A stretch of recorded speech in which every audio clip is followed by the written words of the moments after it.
Hello, welcome to Geeks Unleashed. This is episode 113. I'm Mark, I'm Jasmine. and our podcast. Each week, we will be sort of discussing our weekly viewing, reading, or playing geeky habits, whilst also chatting about a bit of geeky news, as well as reviewing something from the comic book movies or TV shows. And if you are watching on YouTube, thank you so much. We appreciate that. We would also love it if you would like this video and subscribe to our channel. And if you are listening on your favorite podcast platform, we appreciate that as well. We'd also very much love it if you would leave us a 5-star review on Apple Podcasts or Podchaser. You may also feel free to donate cash to Ko-Fi. Money. All that shizzle. So one day we can be like driving like Dre with the bouncing wheels. Yeah, right. Yeah, sure. Anyway, it was a busy week for the news world. There's a few things came out. A Fast and Furious trailer was one of them. No one goes to space. Spoiler. Well, they didn't show that in the trailer anyway. That we know of. Yeah. I honestly, that was terrible. That was the worst part about that last movie. So. Yeah. I mean, it still looks just as ridiculous, but definitely gonna go see it. I also find it hilarious that The Rock kind of messed up his chance to continue to be in this franchise because they keep all the other characters from the films that he was in, but they don't keep him. I know. Do you know what? That trailer literally shows every single person, like except him. Yeah, and even Jason Statham is back. Like Jason Statham's brilliant, and I'm assuming that there's probably not going to be another film with Jason Statham and The Rock, even though they kind of left it open. The Hobbs and Shaw, the Hobbs and Shaw. The Rock has said he's done with Fast and Furious, but I think what it is I like The Rock, but I think The Rock likes to make it about him. Yeah. So yeah. You kind of get that feeling, don't you? I think he wanted to come in and turn the Fast and Furious franchise into something about him. Yeah. And Vin Diesel and everyone was like, "Well, no, this is our franchise. Like, it's about family, man. It's about family. We're happy to include you, but it's not about you." Right. And I think that's probably what happened with DC. He went over to DC and was like, "Look, man, got this great idea for the DCU. Basically, I'm going to be the focal point." Yeah. Everybody pay attention to me. I mean, like, I think like I love him and I love that he came from pretty much nothing and built this empire around himself. But like you can make other movies that don't revolve around you, maybe. Yeah. I think he's trying to make Jumanji about him now. So yeah, I think he's got his Jumanji franchise, but I don't, the first one was good. The second one was terrible. So yeah, the second one was okay. The second one, but apparently now they're going to try and expand that Jumanji world and incorporate. I've forgotten the name of it. The space board that they had. Zathura. Yeah, Zathura. Yeah, like apparently going to try and incorporate that as well. And yeah, I don't know what The Rock wants to do. I think he's a bit annoyed that DC didn't want to have him as the focal point. Yeah. So, I mean, I would not be surprised at all if somehow in like the next few years or so we see him in the MCU at some point as a big FU to the DCU. Oh yeah, like 100%. I think he will be over at Marvel, but I think he's going to have to understand you're just a piece. You have to play with the other kids in the sandbox, man. You can't just keep the sandbox to yourself. 100%. So there was also a lot of Nintendo news that came out. So gonna roll that clip. We're gonna get to some Nintendo goodies. Hang on a second. There we go. All right. Let's see what we got. Oh man, who doesn't remember that sound? I love that sound. Yeah. Game Boy games are being added to Nintendo Switch Online. On Nintendo Switch, oh my God, you can play Zelda. These games anytime, anywhere. Like just original like you Zelda. could back in the day. Yeah. Oh, wow. Let's introduce the games that will be available at launch. Tetris. Man, Tetris used to drive me nuts. Tetris. Arrange the falling Tetraminos and aim for a high score. Super Mario Land 2, 6 golden coins. Oh my gosh, this brings back so many memories. Stole from you. I used to have this. Yeah. The Legend of Zelda, Link's Awakening DX. See the ball with the chain to escape Koholint Island. They have that in the new Mario Odyssey. Oh yeah. Gargoyle's Quest. Save the Ghoul Realm as Gargoyles? Firebrand I don't from the remember this Ghosts and one. Goblins series. No, I don't remember this. Game & Watch Gallery 3. Play an assortment of Certainly Game don't & remember Watch this one either. titles. No, I don't remember this. Alone in the Dark. The New Nightmare. Solve a murder mystery on the supernatural Shadow Island. That was quite Metroid cool. 2, Return of Samus. Destroy the Metroids hiding on planet SR-388. Wario Land 3. Oh, Wario. Traverse Oh my a world gosh. that changes between day and night based on your actions. I don't remember. I never played this. Kirby's Dream Land. Oh, Kirby. Float, inhale, and spit out enemies I in did play Kirby's debut this. title. Kirby was always so silly. It was just. It's exactly like Mario, but still, Kirby was fun. You can use It's the literally Game Boy, like Mario. Game Boy Pocket, or Game Boy Color screen filters. Now, Up the to Game two Boy Color players is the can one play I never ever compatible played. games I don't think I together played any locally games or on the Game Boy online. Color. No, I didn't either. More games will be added in the future. Well, that's And- pretty cool. Oh, wait, Hold there's on. more. Oh, there's more. There's more. There's more. Oh my god, the Game Boy Advance. I had this. I had the purple one. Game Boy Advance games are being added to Nintendo Switch Online Plus expansion pack. Here are the games that you can play at launch. Oh my gosh. Now, this Super Mario World. Advance 4, Super That Mario game. Brothers 3. Ugh. Play 38 extra levels from the Nintendo e-reader accessory. WarioWare Inc. Mega Micro Games. Experience the origins of the lightning-fast micro games. Kuru Kuru Kururin. Guide the spinning stick to the goal without hitting obstacles. That seems stressful. Mario Kart Super Yeah. Circuit. Race in the first Mario Oh, I Kart game remember created this. for a portable system. You know, the only thing I think Mario it's going to and be really Luigi hard to play Superstar these games Saga. now because Venture through a they're zany 8-bit. world Like, and fight with equally zany attacks. graphics have come so far. That's always the hard Legend part, of is Zelda, going back the to the old Minish Cap. games. Shrink to miniature size and dive into a big adventure. Local and online play is supported for compatible games, and up to 4 players can play together. So that's pretty cool. More games will be added to this library as well. Man, I might need to think about getting a Switch. After this presentation, you can play these Game Boy titles with the Nintendo Switch Online membership. Or play both Game Boy and Game Boy Advance titles with the Nintendo Switch Online Plus expansion pack membership. And now it's Oops. over. There we go. They That's also interesting though. hold on, we'll come back to that too. Hold on. So they also announced they threw up a trailer as well of Zelda Tears of the Kingdom, which looks pretty cool, which is a sequel. Mm-hmm. They showed a trailer for Metroid Prime, which is a remastered copy for the Switch. They threw up trailers as well for Pikmin 4 and Xenoblade 3 Season Pass, etc. Was it some new game as well, Samba de Amigo as well, which looks very family friendly. Anyway, there was a whole load of stuff as well. There was some gameplay of the Castlevania DLC, an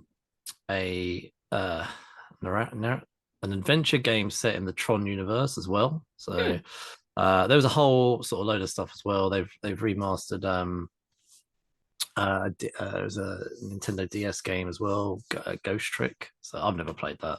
But anyway, come back to that presentation that we just watched together. What do you think? I mean, I think that makes sense. Like, those games were so long ago, and you can't play them on any other platform except for a Nintendo. So Yeah, makes sense that if Switch is your platform of the now, that you bring all of those old games back to the now. so it makes you want to get a Switch, does it? I mean, kind of does. I'm not gonna lie. I'm so glad I've got a Switch. To be honest, you could pick up a secondhand one really cheap. They're the secondhand ones aren't that bad now. Yeah, mine was secondhand. I had no issues with it being secondhand. I didn't want to pay brand new prices. So, yeah. I mean, if you buy brand new games, you're still paying brand new prices. But at least the system didn't cost you an arm and a leg. No, well, the one I got because it was secondhand, they were selling it with a couple of games as well, so it's actually quite good. So I got Mario Odyssey and Zelda was it Breath of the Wild or something. Mm-hmm. So I was very pleased with that. I know I'm quite anti paying brand new prices for games. So I know that's the thing with the new Zelda game. They've announced it's going to be like $70 or something. Yeah, that's just insane. yeah, I'm not paying that. yeah. All the new So, games cost that much. It's absurd. Like, I mean, by the time you pay tax and stuff, you're paying like $85 for this game. oh, It's that's insane. ridiculous. I mean, the thing is as well, a lot of the Switch games hold their value. Well, a lot of Nintendo, even older. Like I was looking up the Mario Wii game, like from a shop, from one of those sort of cash converter type shops over here. They're like 20 quid. Like secondhand, someone selling it like on Facebook Marketplace is 10 quid. I mean, that's not a bad return even after all those years. Yeah, so, $10. I mean, you can't beat that. You well, spend no, $10 but I mean, at Starbucks. Yeah, well, yeah, I suppose so. Yeah. Anyway, so I think those family memberships, you can buy them quite cheaply. I can't remember, 20 or 30 quid for a family membership for Nintendo, and it lasts 12 months, and it gives you unlimited access to all these games. And there's a load of games as well. I know they've got for the 64 on there and things like that. They announced recently they brought the GoldenEye onto the Switch. Yes. So, oh my God, I had a whole bunch of friends that were obsessed with GoldenEye when we were kids. I think, to be honest, to pick up the Switch, and if you pay for the family online expansion pack thing for 12 months, and obviously you carry it, the Switch is a portable device, you're carrying it around, and you might not carry around your whole library, but you're carrying around 2 or 3 games on the little cartridges of you. And then, but also you've got access to all those Game Boy Advance, 64, the Nintendo, the NES system. And it's only going to be time before they eventually put sort of the Super Nintendo. It's quite clever that they've done this. They stagger them out. The Switch came out in like 2017, and we're only now in 2023, and they're bringing these things. They're kind of, I would say that my thoughts on this is bringing these things in, after all these years, says to me that we're probably not far away from a new console. So they're trying to keep these things, trying to keep this platform still alive by bringing in this content, kind of create some buzz over a system that's on the way now. out. Yeah, I am curious to see what Nintendo do next. If you think about the Nintendo versus the PlayStation and the Xbox, the PlayStation and the Xbox is fairly similar every generation. Yeah, it's a box. Yes, a very large one. Takes up a lot of space and makes a lot of noise. But Nintendo, every generation, really, since the Super Nintendo, the GameCube, whilst it is still box, was quite. They're quite all funky different. looking. All the Nintendo consoles have been different. Yeah. I don't know. I think Nintendo has not necessarily a corner on the market, but they're portable. Like the Switch is portable, and that's not something that either Xbox or PlayStation are doing. I mean, PlayStation used to have the PSP, but they don't, they stopped making that a long time ago. But I think that I'm hoping if Nintendo does come out with a new console, it's still going to be something portable, because that is their differentiator from the other big two. Yeah. I talk about this Switch. I mean, what was it now? We're like 6 episodes into the year, and I've mentioned my Switch probably every episode. So I love the Switch. I think it's like one of the best things going, console-wise. I love the fact that I can play it on the telly, or I can take it on a train with me, and it's the same game. Yeah. So, do you know something? When I was watching this, do you remember how back in those days, you would have, say, a PlayStation or an Xbox or Nintendo version of a game, but on the Game Boy, you would have a different version of the same game. They would create a Game Boy version of that game. No, do you know what I mean? I don't remember any crossover like that. No, like it would be, I'm trying to think of an example where, well, I guess a bit like Mario. So you'd have Super Mario, but it's slightly better graphics on the Nintendo. Yeah. But they would have really Super Mario Game Boy for the Game Boy, but it would be a less, obviously it'd be a Game Boy graphics version. Yeah. But now with the Switch, it is the same graphics across. What I'm saying is it's the same game. Yeah. And it would be cool to see Xbox and PlayStation be clever enough. I don't know if they want to get into that, because that would be ripping off the Switch. I mean, it's not though ripping off, because like I said, PlayStation had the PSP, so Xbox has never had a handheld, but PlayStation has, and they discontinued it. So there had to have been a reason why there was no market for the PSP. But I mean, honestly, like you say, every time they update something, what they're updating at this point are just like the quality of the graphics and the speed at which everything is displayed. So the pictures get better and better with each generation of console that Xbox and PlayStation release. But like, there really isn't anywhere else for them to expand to unless they expand into the handheld realm. Anyway, we'll see. I hope you buy one this year. Hopefully find one cheap. And then I've never done online gameplay, but maybe we could play each other at Mario Kart. Okay, so. I'm terrible, but I would try. I love Mario Kart. It's cool. I actually now have 4 controllers, so we were able to the other day to play. So the whole family plays now, yeah.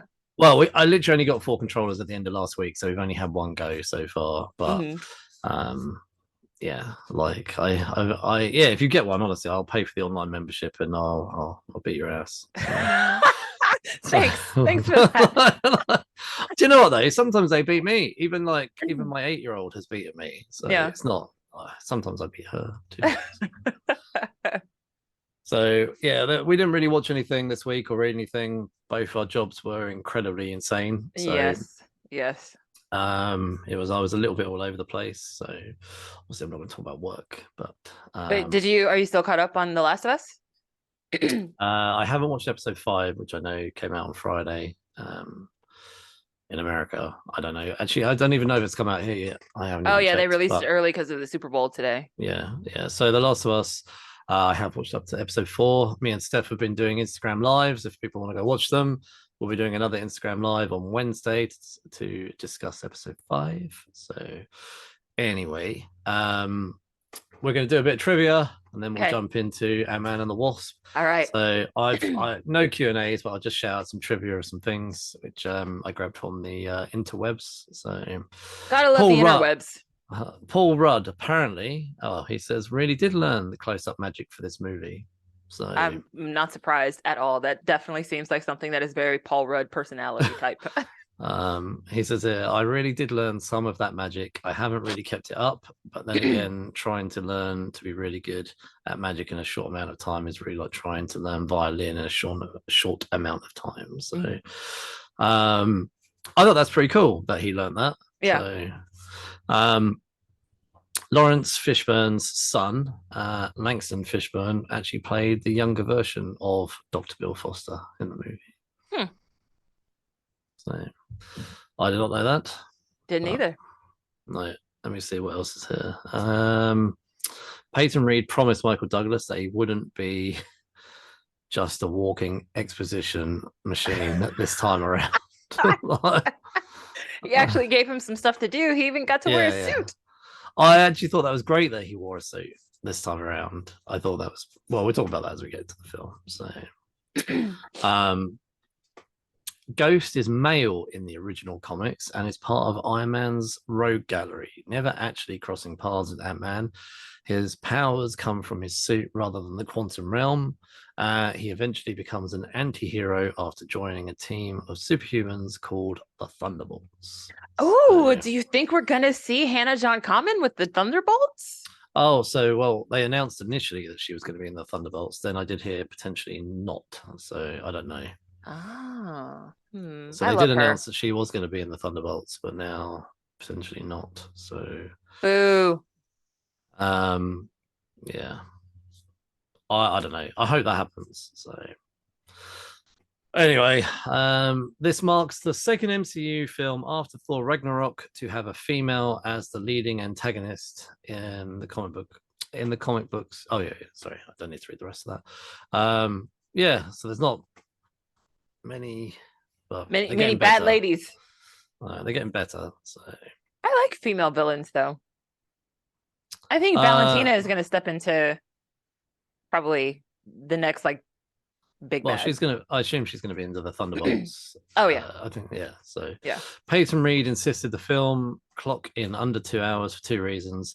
I knew we were going to be following Infinity War, which was going to be massive epic, but most importantly, just because this is a comedy and it's action comedy, it didn't want to overstay its welcome. So I wish more people felt that way. We really can. I mean, you really can keep a film to under 2 hours and still be a good film. Like, it does not have to be this 3 hour and 25-minute thing. So the movie that they watch at the end in the kind of drive-in theater thing that they have, where they all shrunk down into sort of matchbox-sized cars watching a movie on a laptop, that is called Them from 1954, the classic sci-fi flick in which giant nuclear ants, which is giant nuclear ants. So, yeah.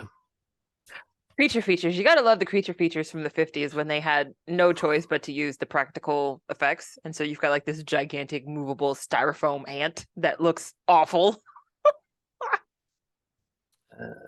Hold on. So the flashback in the first film to Janet Van Dyne on the missile never showed her face, but Peyton Reed told the casting and visual effects department responsible for the barely visible eyes behind the mask that he wanted it to resemble Pfeiffer. Michelle was always my dream casting for that role, and that was never even before we knew that we were making a second movie. So, oh, that's interesting. Yeah. So, I can read out a few more, but I will leave it there. I'm sure you can go and Google and to your heart's content, find out more about Ant-Man and the Wasp. So Ant-Man and the Wasp was from 2018. So I'll do this a little bit again in case you were here last week. The first appearance of Hank Pym was in Tales to Astonish, came out in January 1962. And then as Ant-Man in Tales to Astonish in issue 35, September 1962. The first appearance of Scott Lang was in The Avengers 181, which came out in March 1979, and as Ant-Man literally a month later in Marvel Premiere 47. Hope Van Dyne first appeared as Hope Pym in a comic called A-Next, came out in April 1999. Janet Van Dyne, first appearance was in Tales to Astonish 44, which is in June 1963. Now, Bill Foster is one of many characters to go by the moniker of Goliath. So Dr. William Foster has been known as many things. Believe it or not, he was also once known as Black Goliath. Of course, because how can you differentiate that he's a black superhero unless you put black in front of the name? I know. When I read that earlier, I was like, oh, flipping it. Dr. Foster was created by Stan Lee and Don Heck in The Avengers 32, which was September 1996. His Black Goliath persona was created by Tony Isabel and George Tusker in Luke Cage Power Man 24, which came out in April 1975. Foster was actually the 70s. Foster was the second Giant Man and became the fourth Goliath. So there we go. So that's Goliath, and but we also got Ghost. So Ghost was male, as we said earlier in the comics. They made her female in the movie. It was created by David Michelin and Bob Layton, and the character first appeared in Iron Man 219, which came out in June 1987. So there was a bunch of characters there, and I personally love how they've modernized these and taken a better approach, shall we say. Yes. So, anyway, this was written by Chris McKenna, Eric Summers, Paul Rudd, Andrew Barr, Gabriel Ferrari, directed by Peyton Reed. And it stars a lot of the same people from the first one, plus a few new ones. So we got Paul Rudd, Evangeline Lilly, Michael Pena, Walton Goggins, Bobby Cannavale, Judy Greer, T.I., David Dasmalkian, Hannah John Common, Abby Ryder Forston, Randall Park, Michelle Pfeiffer, Lawrence Fishburne, and Michael Douglas. I love Randall Park, by the way. He is so funny. It's released in July. Sorry, this is getting Americanized. It was released on the 6th of July, 2018. I can't do it the other way around. Running time was 118 minutes. You know, it's 1 minute longer than the last film. So. Oh, really? Okay. Yeah. I appreciate the under 2 hours. I really do. Thank you, Peyton. I think, just while we're on that subject, I think when I see a movie's like an hour and 20 minutes, I'm like, it's going to be rubbish. And I've said this to you many times. I think if it's an hour and 20 minutes, it should have just been a TV special. An hour and a half might squeeze in a good film, but I do think it is between an hour and a half to 2 hours is where you normally get your better films. I think 90 minutes is the perfect for horror films because they're so Yeah. high tension that I don't want to sit and be in high tension for like 2.5 hours. Like, 90 minutes for a horror film is perfect. But otherwise, I'm kind of in the same boat. Like that 90 minutes to 120 minutes, that's a sweet spot. Mm-hmm. Yeah, no, I agree. I couldn't exactly narrow down the budget for this, but it's no more than 195. Yeah, there was conflicting information, but 195 million top end, and the box office brought in 622.7 million US dollars. So, well, it did make more than the first one.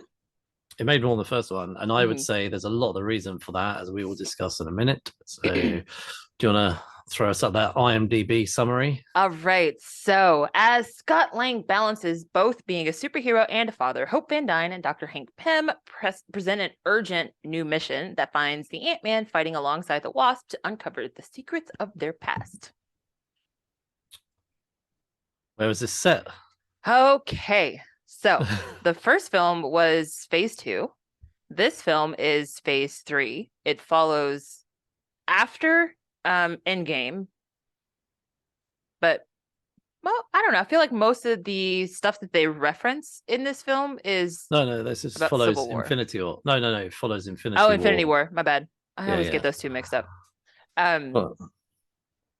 They make reference to a whole bunch of stuff that happened in Civil War, which makes sense. Well, as a film, it follows directly from Civil War, but in terms of the release order, so at the cinema was Infinity War, and then Ant-Man and the Wasp came out at the cinema afterwards.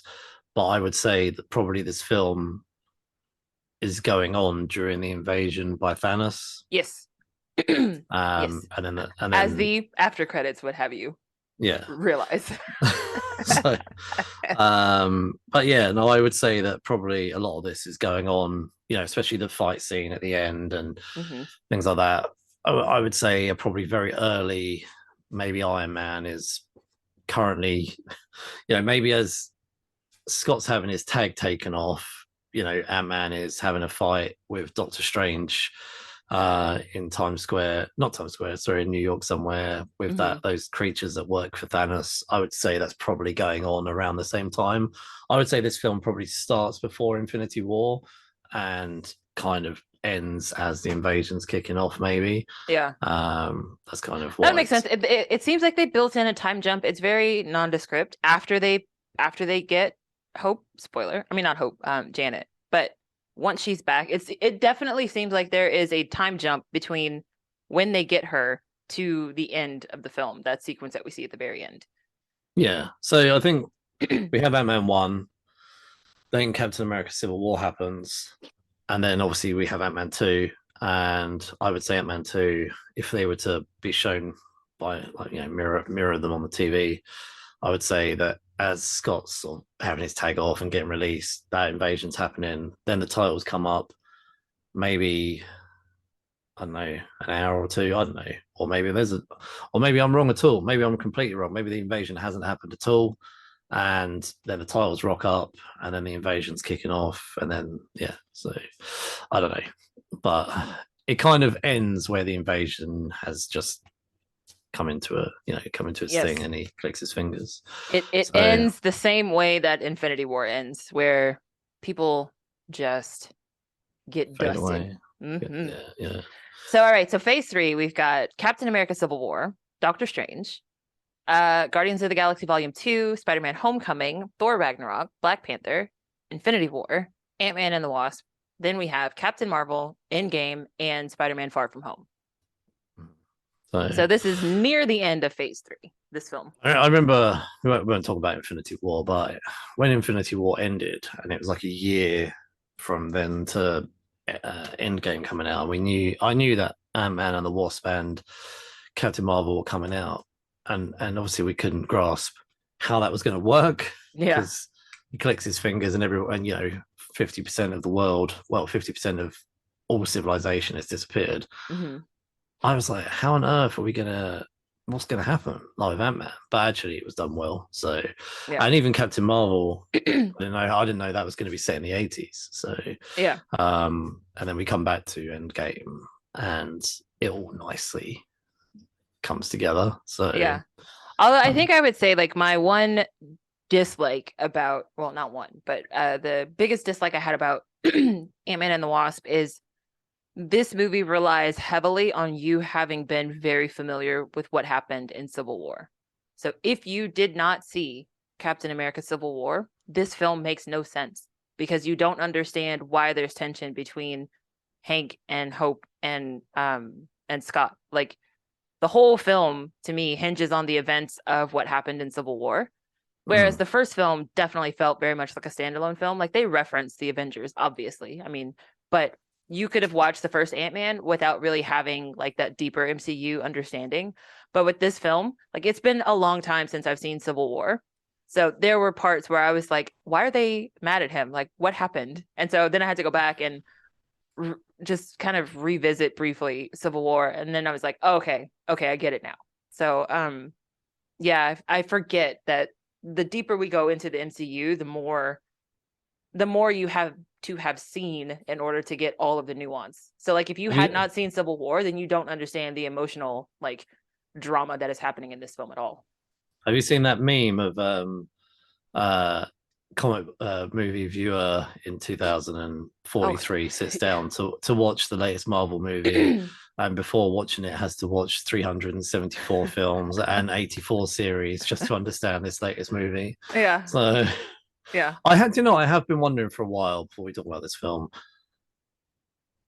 will they bring the MCU to a close? Because I think that I wouldn't say now, and maybe not for another 10 years, but maybe in the next 10 years we need to bring the MCU to a close and then relaunch it at some point. So I mean, I don't know if they would, but I don't think bringing it to a close, but I think they're definitely going to wrap up these old heads, and I think eventually we are going to get these younger kids. Like we're going to get the Spider-Mans and the Ironhearts and the Kamala Khans. Like I think they're going to hand off everything to a younger generation, and it'll be one of those things where it's like those younger ones are going to mention what happened, but it's always going to be like how they did with the Netflix series, like how they always just call the invasion the event. They never really spoke about it. They never really talked about it, but like you knew what they were talking about. But they didn't have to get into any details. So I think eventually it's going to be, you're going to have this whole younger cast and they will make reference to what happened. Like, you know, they'll probably talk about the snap or they'll talk about something, but they're going to have their own new villains and new plot lines. And so there's going to be like a disconnect between the original MCU and then the new MCU. But I don't think that they're going to write off the MCU and then start something new. I think they're just going to, they're essentially going to be like, this is version 1 and this is, you know, version 2. No, I don't think they will, but I just think there's a point where it's probably gone on a bit too long now. And yeah, well, they're gonna have to do like they do with comics. Like every so often in comics, they reintroduce a starting point, right? So it's like they take all of this information and then they're like, okay, so now we're gonna start the whole damn thing over and we're gonna do this. So I think they do need to move away from being afraid to recast, though. Yeah, that's why I think they're gonna go with the younger kids. I think a lot of the series that they put on Disney Plus, it's like a primer. So they're priming those younger characters to make their cinematic debut. And so I think that'll be like a changing of the guard when all of those young characters come out of the series and into the cinema.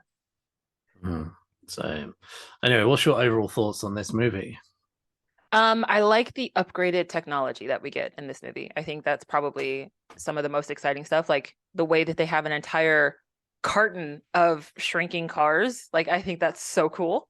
So I just love how everything is just a little bit more advanced than it was before. But as far as like plot wise and all of that, it doesn't feel very different at all than the first film. It feels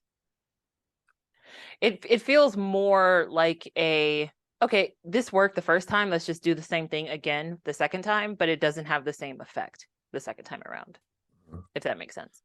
I enjoy both Ant-Man and The Wasp. I think they're nice sort of family movies set in the MCU. They're not dark and twisted, and they're also, I think, well structured and well written. Comedy and action are completely well balanced, and you never would have thought Paul Rudd would be such a great leading man. Yeah. And although Angelina Lilly, I always struggle to say her name, Evangeline. Lilly.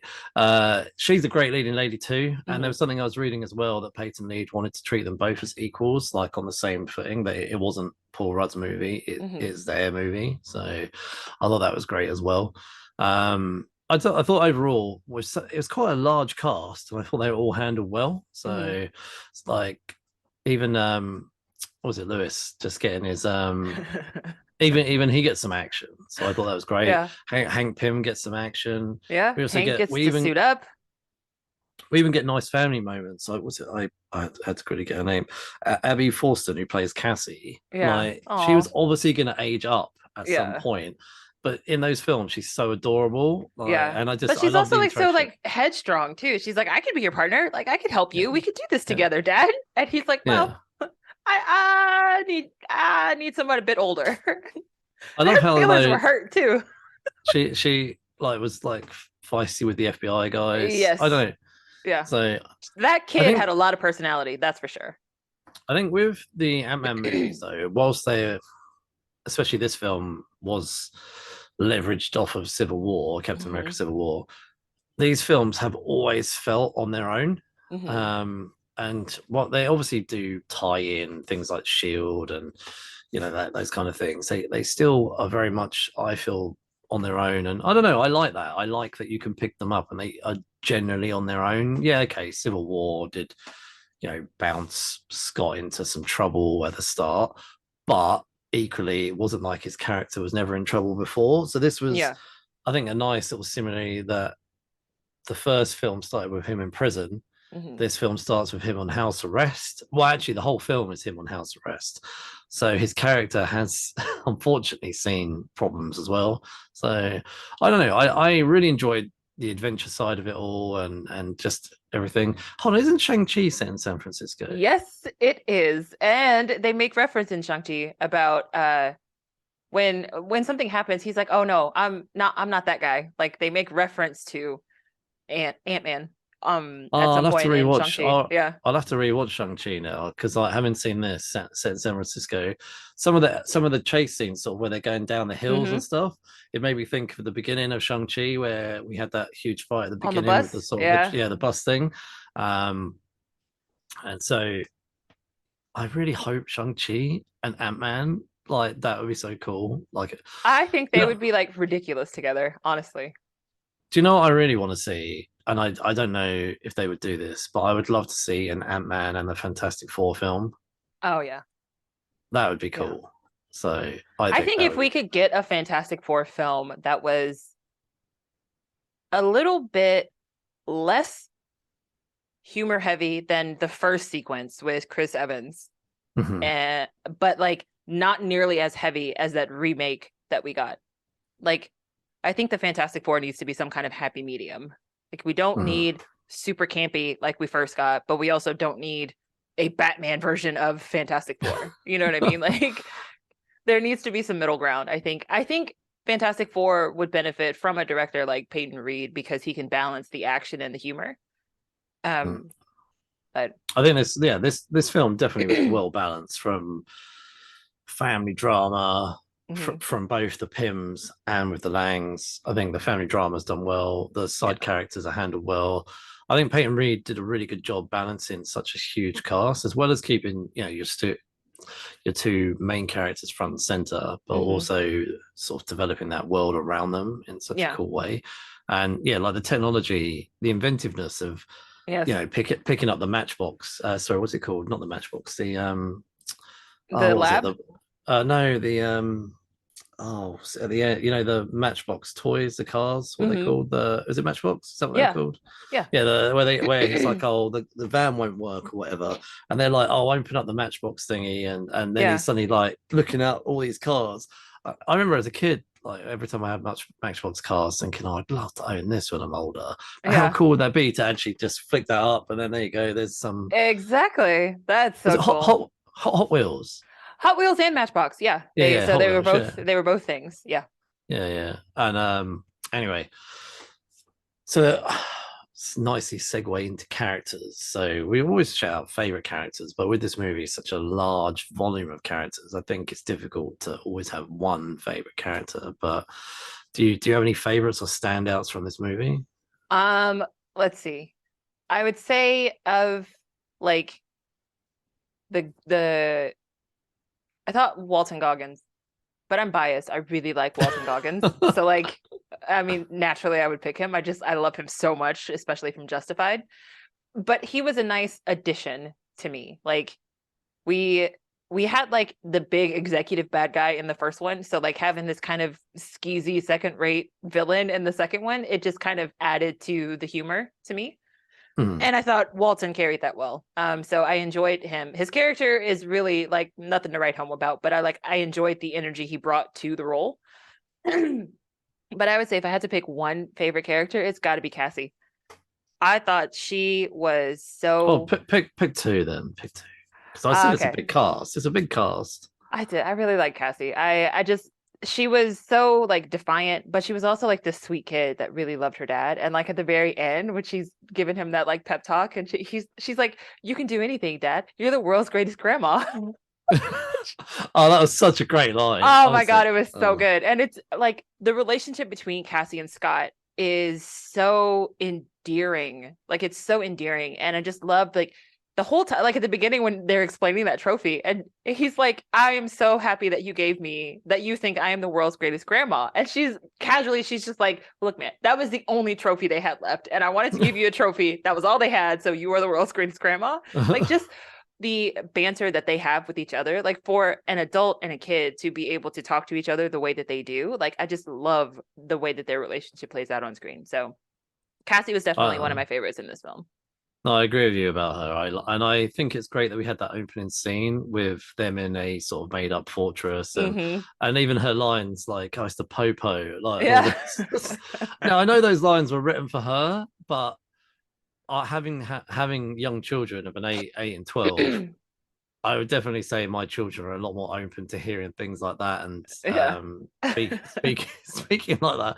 I don't think I've ever heard them say popo, but they say things that do catch me off guard and make me laugh. And, well, I imagine you guys don't call them popos over there, whereas we do here. Like if it makes us laugh when there's like people,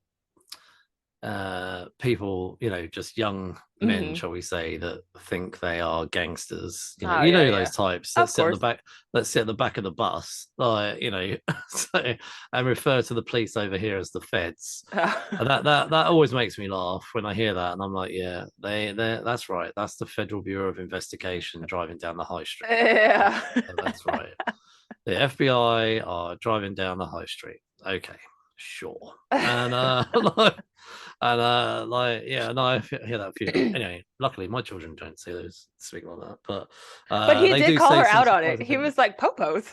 But I thought that relationship was great. I thought she was really good, to be honest. Yeah, me too. I'll be honest, one of my favorite characters was a character I didn't really feel got enough time, but Hannah John Kamen, who played Ava. I loved her, the backstory she gave us, and I loved her role throughout the movie. I personally don't feel she got enough screen time or really a conclusion that was fitting for the development that we had for her. But I love her as an actress, and I've never seen Killjoy. Well, I've seen a couple of episodes of Killjoy. Oh my God, Killjoys is so fun. It is so fun. It is something I want to watch, Killjoys. But I watched a show with her. It was on Netflix. It came out. The Stranger. I liked that. That was an 8-episode series on Netflix. I know I've seen her here and there. She had a tiny role in Tomb Raider, and I saw her in Ready Player One. But she's a really good actress, and I thought she really stood out for me. But it's got a really good cast, to be honest. Even Michelle Pfeiffer, when she rocks up at the end, steals out that sort of moment. And you've got a really strong cast here. Like, do you agree that it's a really good, strong cast? I do. I think like my faults with the film don't have anything to do with the actual actors. Like it's just sort of directional choices, I would say. But like everybody works really well together, and I think that especially as these films get bigger and bigger, like it's so much harder to wrangle in all of those people, but they do so well. It almost feels like everybody on these sets, like they're actually friends, and that's why they can give us what we get on screen, right? Like it just seems like they actually enjoy working together. Even Lawrence Fishburne, he had like maybe 3 scenes, but he just carried them so well. Yeah. I mean, that's not surprising. It's Morpheus, but you know, they have done so well in getting such strong, well-developed actors that we know and are familiar with. Yeah. But actually, they are able to handle these characters so well. And you know, we've talked about this last time with Michael Douglas, how he carried the comedy and the action so well. Like, he's so straight-laced. And yeah, I think for me, if I was to choose a second favorite character, it would be Hank. To be honest, I think he does seem to have a little bit more personality in this one. Yeah, I think so. He's still a very cranky old man, but like he seems to have a bit more personality this time around. Yeah, definitely. So this is the part of the review where we chat about the structure of the movie, the writing, our favorite scenes, anything we may change or not change. But we've kind of alluded to a little bit already. But I think it's well written. I think the dialogue between them is brilliant. You know, we're always going to love Lewis's monologues whenever we get them. I always love how people call him out on his meandering stories. Like nobody ever lets him get away with it. Like Walton Goggins is like, man, I'm asking you where Scott Lang is. And he's like, I'm getting there. And then you've got the 2 knuckleheads in the background that are like, yo, you put a dime in the machine. You got to let the whole thing play, man. I love that. You riled him up. You got to let him play the whole thing out. Like you can't just get the piece you need. You got to hear the whole story. I would love to sit with him and hear that whole thing. Right, so yeah. But they were like, where is he? It was very clever because he knew he had truth serum, but he was like, well, I'm talking about where he is emotionally. Yeah. And I don't want to know where he is emotionally. I want to know where he is physically. They're like, he's at the 5th. Or, you know, he's on the corner or whatever it was he said. Like, and then but yeah, that was great. That was he well thought that out, thinking, okay, I've got truth serum in me, so if I just talk about where he's at emotionally, that will answer that question. And the banter, like it's not truth serum, and then everybody else is like, I mean, if it quacks like a duck, like it's truth serum, man. It's not truth serum. It's something else. I know. Well, pretty sure it's truth serum. Love those 3 characters. And I honestly hope they are in the sequel. So I don't remember seeing them in the trailer, but I hope they really are in the sequel. I mean, they have to be, right? Like they gotta be. I know there's a good chunk of this movie I'm gonna imagine is in the quantum realm now. Yeah. So but somebody's gonna have to help them while they're still in San Francisco. So yeah. So we'll see.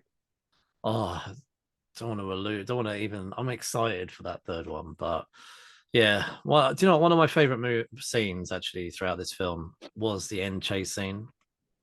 So where I loved how Hank suited up in his old Ant-Man costume and he goes into the quantum realm, and there's nothing better than going to save his wife. I think that is brilliant. I love the fact that they sort of alluded to who was going to do before, that, you know, Hope was going to go, Scott wanted to go, but Hank was like, no, look, it's me, I'm going to go. Yeah. And you guys got to stay here and protect the building. Like, I'll go, but because he knew better. He's like, I can't fight nobody. Like, I'm old. I can drive this damn machine, but like, I ain't about to fight nobody. So y'all stay and fight, and I'm gonna go do the work. And so I love that they've got this fight scene. You know, shrinking cars. They've got to fight Ghost, who's phasing in and out of different vans and everything like that. But in that whole thing, the person I thought really came into her own was the Wasp. I thought she really was the badass throughout that whole scene. Oh yeah, she, you know, and I love the fact that she's teamed up with Lewis. So that's a really odd dynamic between the 2 of them. Yes, because she is so stoic. Like she is just straight laced, and Louise is just out there. And so I love that she looks down. She's like shrinking things, making things big, whatever, and then she sees the Pez on the floor, throws that out, and I love how that Pez gets ginormous. Yes, the Hello Kitty Pez. And then Lewis is like, man, you just got Pez.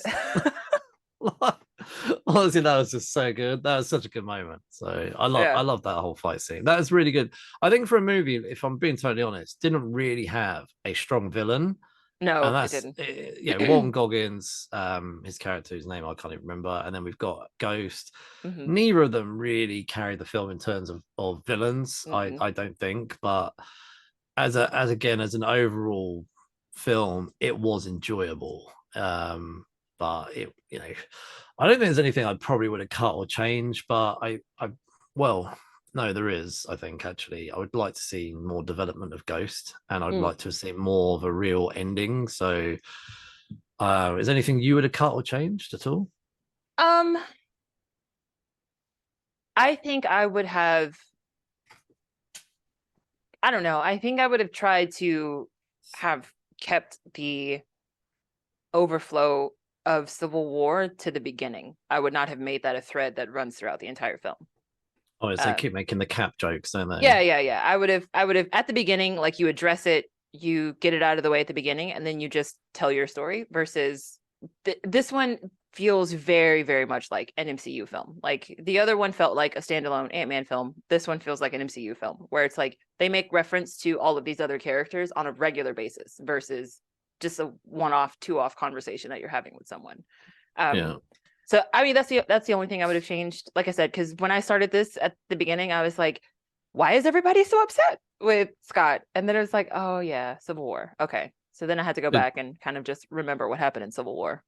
Did you have any favorite moments in the film? Yeah, you were talking about that fight sequence at the end. Like, there's one point where Hope, like, shrinks and then expands out the back window and then comes back in through the front window and, like, knocks the guy out that's driving the van. And I just thought that was so cool, the way she shrinks and grows while she's fighting, and she does it so seamlessly. So I love that entire sequence, driving through San Francisco, messing up stuff, the things getting bigger and smaller. I just love, like, the whole I would say, like, the last 20 minutes of the film was probably, it was just so fun. So much fun. And I wrote this down, actually, some questions. So just wondered what your thoughts were. Do you think Janet has powers now? I think yes. And she specifically said to Hank, when they got in that vehicle to go back to the normal realm, that this place changes you. So she didn't specifically say, like, what changed about her, but, like, she definitely acknowledged that she is not the same person that she was before she disappeared. So she is definitely different, and I guess we're going to find out exactly how different she is when she comes face to face with Kang in this third film.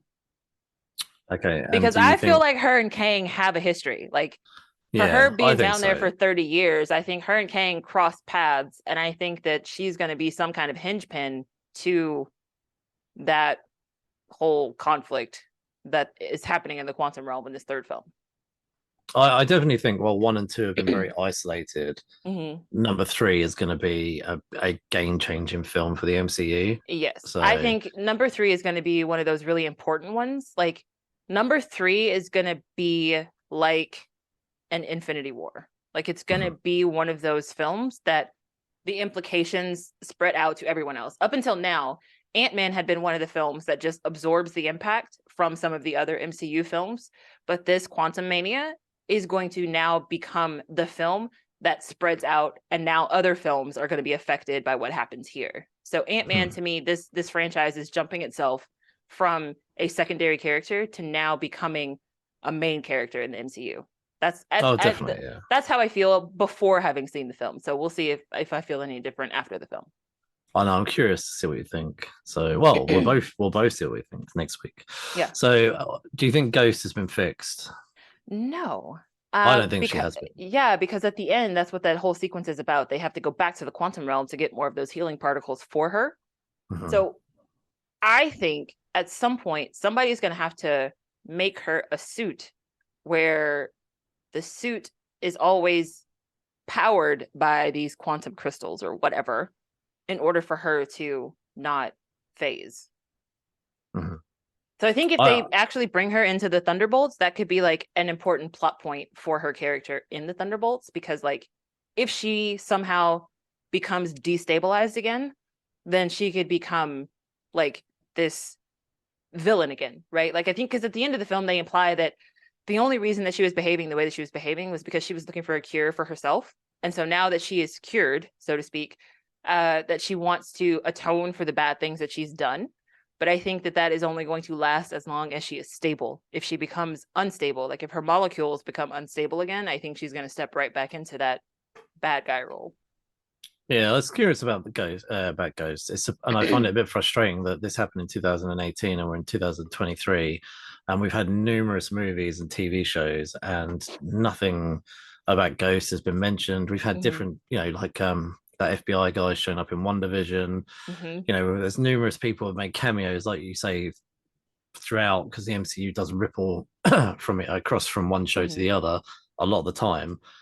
And Ghost, yet we've not seen and don't know the answer to, because she was on death's door, and as heroes you would have thought there'd be some sort of savior thing going on.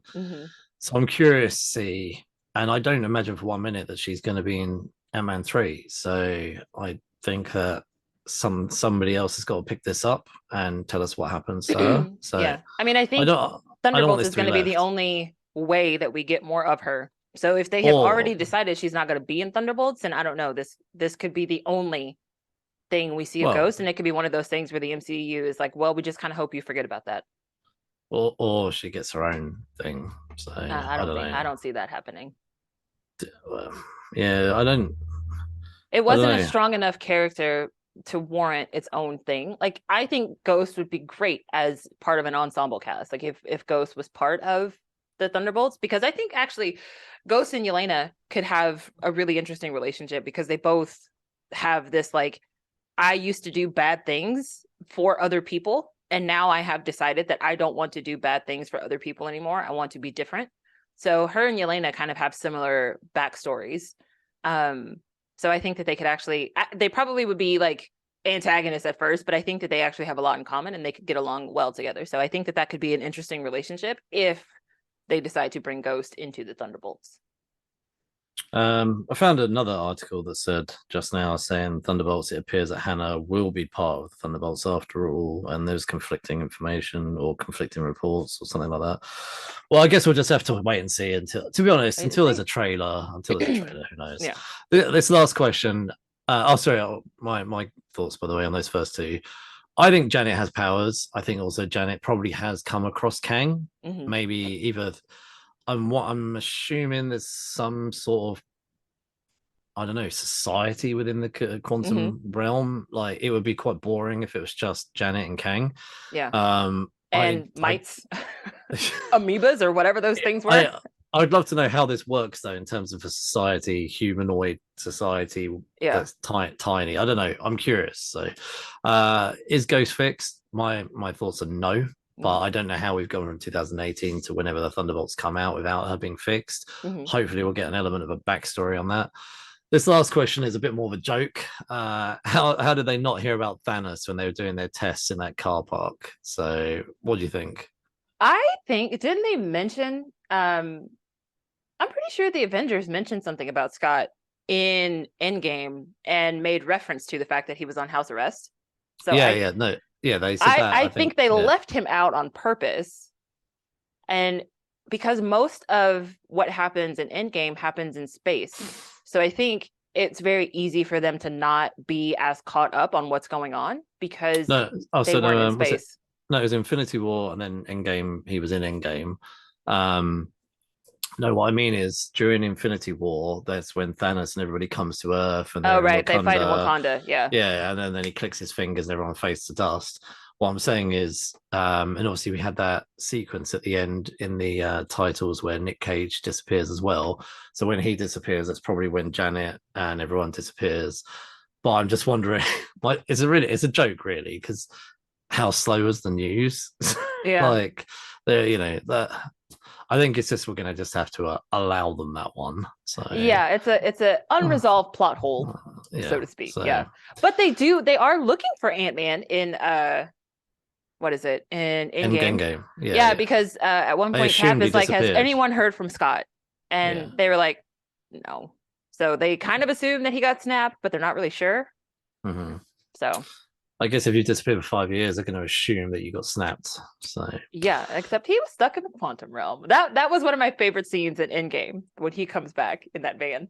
Oh yeah, that's great. So ratings out of 5 for Ant-Man and the Wasp. What would you give it? I think I'd give this one a 3.5.